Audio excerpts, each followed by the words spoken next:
बेसिया का पाक मोहब्बत, दिल छू लेने वाली कहानी।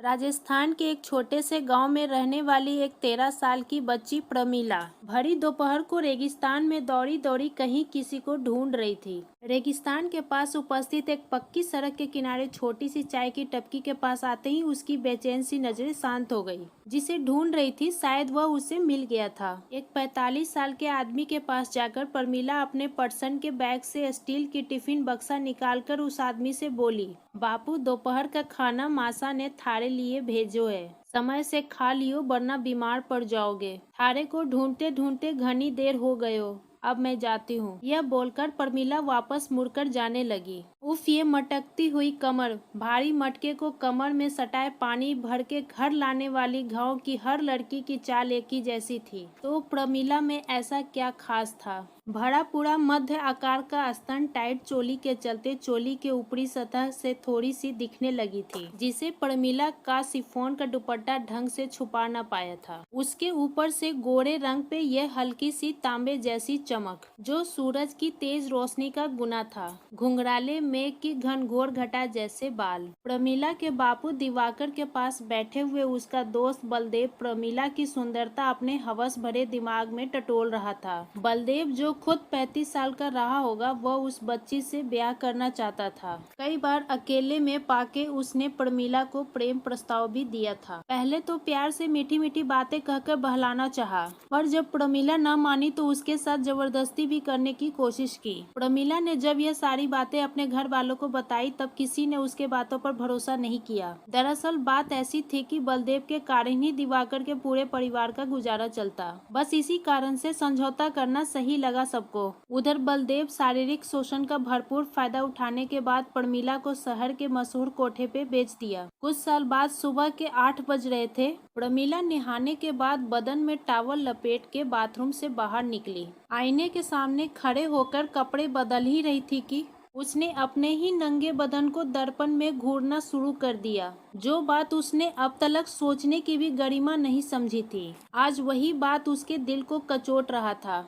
एक वक्त था जब वो अपने जिस्म का नुमाइश सरेआम किया करती थी, पर आज ना जाने उसे किस बात का डर लगने लगा था। पिछले 2-3 महीने से प्रमीला का अपने ऑफिस कलीन आदित्य से प्यार का सिलसिला चल रहा था। आज वे दोनों कोर्ट मैरिज करने वाले थे। प्रमीला ने सोच रखा था शादी से पहले वो अपनी जिंदगी के पिछले अध्याय का वर्णन कर देगी आदित्य को। झूठ बोलकर कोई भी रिश्ता आगे बढ़ाना नहीं चाहती थी, वरना कल को अगर उसे कहीं और से पता लगा तो न जाने क्या कर बैठे। हालांकि प्रमीला को अपने प्यार पर भरोसा था कि आदित्य उसे कभी दुख नहीं पहुंचाएगा, उसका हाथ नहीं छोड़ेगा। प्रमीला 10 बजे तक कोर्ट पहुंच गई। देखा तो आदित्य वहीं खड़ा था। उसके इंतजार में प्रमीला की दिल की धड़कन तो जैसे बिल्कुल एक्सप्रेस ट्रेन की तरह अपनी गति बढ़ाई जा रही थी। जब वो आदित्य के सामने गई तो आदित्य मुस्कुराते हुए उससे कहने लगा, तुम तैयार हो ना मुझसे शादी करने के लिए? दोबारा सोच लो। प्रमीला ने पीछे डहरे समय लहजे में कहा, हम शादी करें इससे पहले मुझे तुमसे कुछ कहना है, जो मैंने इतने दिनों तक तुमसे छुपाए रखा। शादी से पहले तुम्हारा ये जान लेना बहुत जरूरी है। कुछ भी करके हिम्मत जुटा के उसने अपनी पिछली जिंदगी का राज आदित्य के आगे खोल दिया। उसने सोचा था आदित्य ज्यादा से ज्यादा गुस्सा करेगा, 1-2 दिन बात नहीं करेगा, फिर उन दोनों के बीच सब कुछ पहले जैसा ठीक हो जाएगा, वे उसे मना ही लेगी। लेकिन आदित्य ने तो उसके सोच से परे प्रतिक्रिया दिखाई। उसने तो सरेआम प्रमीला को चाटा जड़ दिया, बालों से खींचकर उसे जमीन में ढकेल दिया और बोला, क्या बोला तूने? क्या थी तू? जो नाम मैं बोलने से भी कतराता हूँ तू वह थी? अरे मैंने अपनी बहन को गुड़िया की तरह पाला था, पर उसे नाच गाने का शौक चढ़ गया। मेरे लाख मना करने के बावजूद उसने अपने कॉलेज के फंक्शन में डांस किया था। सिर्फ इतनी सी बात के लिए मैंने उसे घर से निकाल दिया।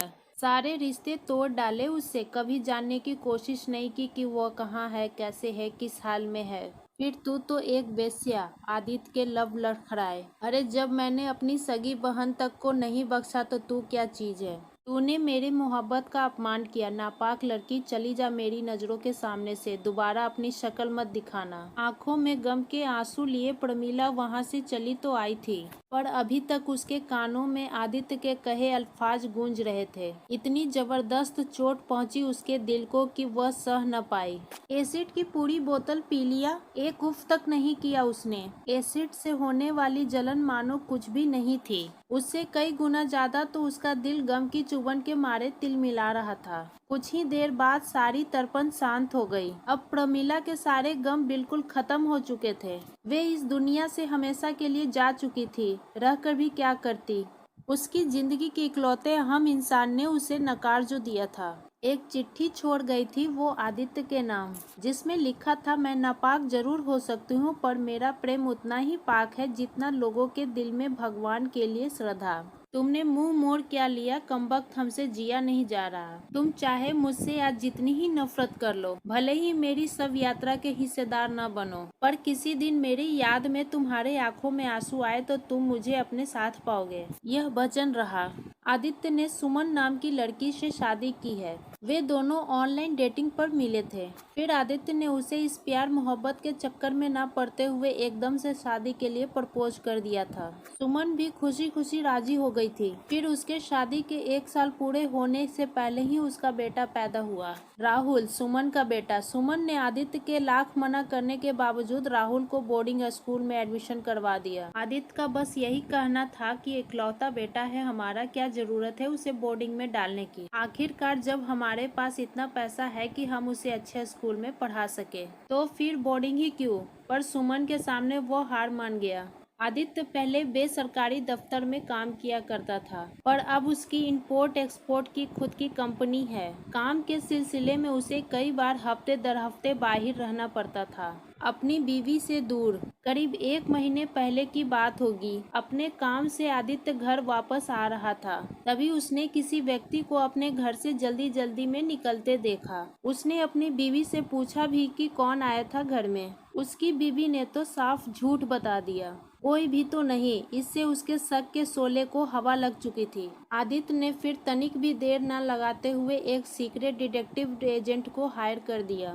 फिर क्या था, कुछ 15 दिन में ही उस एजेंट ने सुमन की सारी करतूतों का कच्चा चिट्ठा आदित्य के सामने खोल दिया। सुमन पहले से ही शादीशुदा थी, राहुल उन दोनों का ही बच्चा था, आदित्य का नहीं। इतना बड़ा धोखा मानो आदित्य सह नहीं पा रहा था। उसके सर में तेज दर्द होने लगा। धीरे धीरे उसके आंखों के आगे अंधेरा छा गया और वे बेहोश होकर गिर पड़ा। दरअसल प्रमीला के मौत के बाद एक दफा आदित्य शराब पीकर मोटरसाइकिल चला रहा था। नशे की हालत में उसका बैलेंस बिगड़ा और वे ट्रक से जाकर गिर गया। उसके शरीर की काफी हड्डियां टूट गई थी। सिर पर गहरी चोट के कारण वे काफी दिनों तक बेहोश पड़ा रहा था। जब उसे होश आया तब उसकी जिंदगी के काफी अतीत के पन्ने वो भूल चुका था। प्रमीला की यादें भी उसके दिमाग से ओझल हो चुकी थी। इसी हादसे के बाद से आदित्य से ज्यादा स्ट्रेस और टेंशन लेने पर उसकी तबीयत खराब होने लगती। उसका सर बहुत जोर से दुखने लगता। यहाँ तो उसके चाहने वाली ने उसको धोखा दे दिया था, जो बिल्कुल नागवार लग रहा था आदित्य को।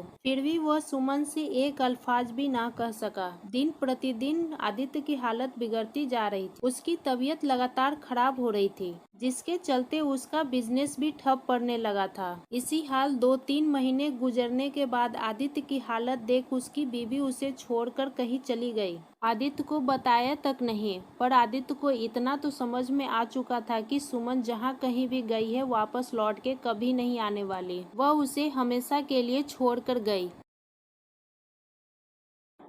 दोस्तों, क्या कहना आपको इस कहानी के बारे में कमेंट करके ज़रूर बताएं। वीडियो को लाइक करें और इसी तरह की रोचक कहानी लगातार देखने और सुनने के लिए हमारे चैनल को सब्सक्राइब करें। घंटी को दबा के ऑल पर सेट कर लीजिए ताकि आने वाले वीडियो का नोटिफिकेशन आपके पास तुरंत पहुंचे। मिलती हूँ आपसे अगली वीडियो में, तब तक के लिए धन्यवाद।